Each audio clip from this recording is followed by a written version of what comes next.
ऋषि शर्मा जी, रांची से। राधा वल्लभ श्री हरिवंश। महाराज जी, आपके चरणों में कोटि कोटि नमन। महाराज जी, सांसारिक जीवन में चुनौतियां आती रहती हैं और हमें लगने लगता है कि हमें सहायता की आवश्यकता है, तो हम प्राय प्रभु से सहायता मांगने लगते हैं। महाराज जी, एक और लगता है कि परमेश्वर तो परम पिता हैं, तो उनसे सहायता क्यों मांगे? मगर ये इसीलिए मांगनी चाहिए कि परम पिता है, हम उनके बच्चे हैं और उन्हीं के द्वारा रचा हुआ ये मायामय जगत है, तो हमें मांगनी चाहिए जब तक मांग है। जब मांग खत्म हो जाएगी तो उसे प्रेम कहते हैं। अगर हम प्रभु से ही केवल मांगे तो भगवान उदार भक्त कहते हैं। गीता जी में उत्तर दिया अर्जुन जी की जिज्ञासा से कि आर्त भक्त, जो अपनी संकट निवृत्ति करना चाहता है। अर्थार्थी भक्त, जो संपत्ति प्राप्त करना चाहता है। जिज्ञासु भक्त, जो भगवान को जानना चाहता है। और ज्ञानी भक्त, जो भगवान को जान चुका है। चार का वर्णन किया है। तो दो तो मायाकृत है और दो अध्यात्म में है। जिज्ञासु जो भगवान को जानना चाहता है वो मायाकृत नहीं है, वो भगवान को जानना चाहता है। और ज्ञानी तो भगवत स्वरूप है ही। ये दो भक्त जो है, आर्त और अर्थार्थी, संकट निवृत्ति और धन प्राप्ति, ये इसमें लगभग सब आ जाएंगे। एक दो भक्त ऐसे होंगे जो ज्ञानी में और जिज्ञासु में होंगे, लाखों में नहीं, सब इसी में होंगे। कोई संकट पड़ा तो भगवान से प्रार्थना करते हैं, क्योंकि ईश्वर है, वो जगत के स्वामी हैं। अब हम किससे प्रार्थना करें? जो संकट निवृत्ति के लिए संसारी पुरुषों का आश्रय लेता है वो तो अपने आप को खो रहा है। जो संकट निवृत्ति के लिए भगवान का आश्रय ले रहा है वो अपने आप को जगा रहा है, क्योंकि भगवान संकट निवृत्ति भी करेंगे और हमारे हृदय में भक्ति भी पैदा करेंगे। मनुष्य जीवन कोई ऐसा नहीं है जिसके जीवन में संकट ना आते हो। एक बार परम ऋषि दुर्वासा को दुर्योधन ने 4 महीने सेवा करके चतुर्मास प्रसन्न किया। तो दुर्वासा जी बड़े सिद्ध महापुरुष हैं और शाप और वरदान देने में समर्थ है और क्रोधी भी है, प्रसिद्ध है, क्रोध में प्रसिद्ध है। एक क्षण में गुस्सा आ जाए ऐसे हैं वो। तो उनको प्रसन्न कर लेना बड़ा कठिन था, पर दुर्योधन ने कर लिया। अब वो जलता था पांडवों से, यद्यपि उस समय पांडव वनवास में थे। तो उसने विचार किया कि पांडवों का विनाश मांग ले, पर सोचा कि अगर सीधे विनाश मांगा तो हमारे ऊपर ही क्रोधित ना हो जाए। तो उसने कहा कि प्रभु, 4 महीने हमारे यहाँ आपने सेवा का अवसर दिया, एक दिन हमारे बड़े भाई युधिष्ठिर को भी सेवा का अवसर दीजिए, 60,000 शिष्य साथ में। पर ऐसे समय में जाइए जिस समय द्रौपदी ने सूर्य के द्वारा दी हुई बटलोई से प्रसाद पा लिया।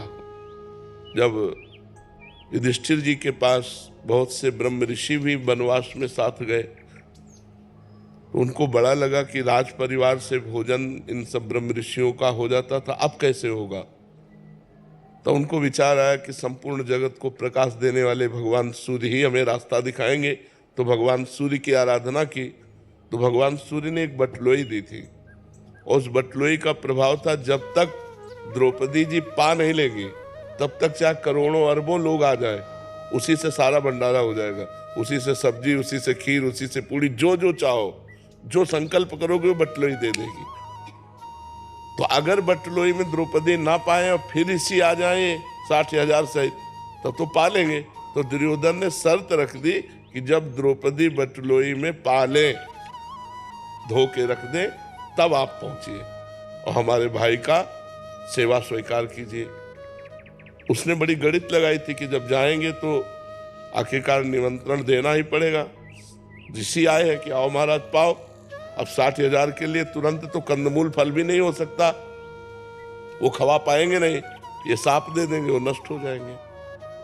जो दुष्ट प्रकृति का होता है वो बड़ी से बड़ी साधना का फल भी दूसरों का नाश मांगता है, और दूसरों का नाश मांगने वाले का दूसरे का हो कि ना हो, उसका पहले नाश हो जाता है। अब दुर्वासा जी ध्यान के द्वारा देखा कि जब द्रौपदी जी बटलोई में से प्रसाद पा लिए और धो के रख दिए, सोई पहुंच गए। अब गृहस्थ धर्म का एक सबसे बड़ा धर्म है आतिथ्य धर्म। आतिथ्य धर्म दरवाजे पर आए हुए का स्वागत करना। अतिथि कहते हैं जिसका कोई परिचय न हो, कोई तिथि तारीख निश्चित न हो और आ जाए तो वो भगवान है, ऐसा हमारे शास्त्र कहते हैं। अतिथि देवो भव। कम से कम 3 बातें तो हम कर ही सकते हैं अतिथि के साथ। मृदु वचन, राधे श्याम, आइए आइए पधारिए, आसन कुर्सी कुछ न कुछ, बैठिए, जल पीजिए, भोजन पाइए, ये बातें तो हम कर ही सकते हैं ना। इसके बाद अगर वो मांग करता है हमारे पास नहीं है तो हम निवेदन कर सकते हैं कि हम आपको नहीं दे सकते, लेकिन अतिथि को ये 3 बातें तो जल, भोजन, आसन, मृदु भाषण, ये तो किया जा सकता है। युधिष्ठिर जी तो साक्षात धर्मराज का स्वरूप है। उन्होंने प्रणाम किया सब ऋषियों को और कहा आइए आतिथ्य स्वीकार कीजिए। तो उनका हाँ, मैं यमुना स्नान करके आता हूं, तुम व्यवस्था करो। अब 60,000 ऋषियों की व्यवस्था। तो द्रौपदी से पूछा आपने पा लिया? उनका हाँ पा लिया। वो मूर्छित होकर गिर गए। द्रौपदी जी ने उनको चेतना लाई, बोले क्या हो गया? उनका 60,000 ऋषि और ऐसे ऋषि, दूसरा हो तो क्षमा भी कर दे, दुर्वासा जी तो क्षमा करने वाले नहीं, अब क्या होगा? तो उनका एक सूर्य के द्वारा दी हुई बटलोई पर आपको इतना विश्वास था कि उसमें हमने पा लिया तो आप मूर्छित हो गए, और पूरे विश्व को जो पवाता है श्री कृष्ण पर आपका विश्वास नहीं है। संकट निवृत्ति के विषय में बता, उन श्री कृष्ण पर आपका विश्वास नहीं है। आप इतना मूर्छित क्यों हो गए, उदास क्यों? मैं अभी श्री कृष्ण से प्रार्थना करती हूँ, हे श्री कृष्ण, हे करुणामय। जे ही विनय की तो देखा हो पीतांबर फहराते हुए भगवान पधार रहे। द्रौपदी भूख लगी है, उनका जिस समस्या में हम फंसे उसी समस्या की आप बात कर रहे हो। 60,000 ऋषि दुर्वासा जी आए हैं ऋषियों सहित, और सबसे बोले ये सब बातें बात के पहले हमें भूख लगी। उनका प्रभु भूख लगी है, बटलोई तो पाके रख दिया। बोले ले आओ बटलोई। भगवान की सामर्थ्य देखो, कर तुम अकर तुम अन्यथा कर तुम। भला कोई पवित्र नारी पात्र जूठा क्यों छोड़ के धो के रख दे, उसमें कुछ लगा रहे। द्रौपदी जैसी पतिव्रता। दूसरी बात, वरदान था कि द्रौपदी के पालेने के बाद बटुले में कुछ नहीं रहेगा। वरदान भी और धो के भी रख दिया, और उसमें भगवान ने सीत निकाला, एक साग की पत्ती, और जे ही अपने मुख में डाला। और विश्वात्मा है ना भगवान, सबके हृदय में विराजमान। कहा जाओ बुलाओ ऋषियों को। बोले प्रभु कोई व्यवस्था नहीं। बोले जाओ तो तुम। और वहां सब यहां तक भर गए, क्योंकि भगवान तृप्त हुए तो सब भीम बुलाने गए। दुर्वासा जी ने कहा कि हमारी तो इच्छा बिल्कुल अब एक आचमन करने की भी नहीं रह गई। शिष्यों ने कहा गुरु जी और जो आदेश करोगे पालन करेंगे, भोजन की बात मत कहना। तो उनका बेटा वरदान मांग लो, लेकिन हमें भोजन के लिए मत कहो। तो उनका जिस भावना से दुर्योधन ने आपको भेजा था वो उसी भावना को प्राप्त हो जाए। तो दुर्योधन ने विनाश की भावना से भेजा था, विनाश को प्राप्त हो गया। तो संकट निवृत्ति करने से भगवान से हमारा भगवान के प्रति जुड़ाव बनता है। यार भगवान ने मेरी सहायता की, भगवान से भक्ति बढ़ती है। संपत्ति की प्राप्ति के लिए सुदामा जी के पास खाने को भी नहीं था, पर श्री कृष्ण श्री कृष्ण श्री कृष्ण, तो जैसी द्वारिकापुरी वैसी सुदामापुरी बना दी। तो और प्यार बढ़ गया ना, कि भगवान हमें कितना प्यार करते हैं। तो 2 प्रकार की जो भक्ति है, एक संकट निवृत्ति, एक धन प्राप्ति, पर हो केवल प्रभु से ही। हट होना चाहिए। बने तो रघुबर ते बने, और बिगड़े तो भरपूर, तुलसी और ते बने ताप निवे पे धूल। हम केवल भगवान से ही लेंगे। हम किसी अन्य मित्र दोस्त इधर हमारी वृत्ति नहीं जानी चाहिए। हमारी वृत्ति केवल भगवान से जानी।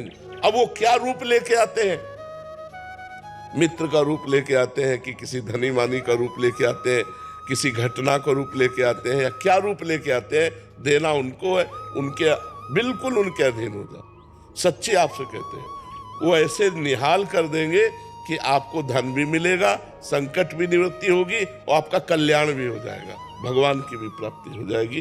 तो जरूर करना चाहिए, भगवान से याचना करनी चाहिए, क्योंकि अब हम औरों से याचना करें तो और खुद परेशान हो, हमारी क्या निवृत्ति करेंगे, संकट निवृत्ति। हम भगवान से सीधे बात करते हैं और वो कहीं और नहीं है, तुम्हारे हृदय में ही बैठे हैं।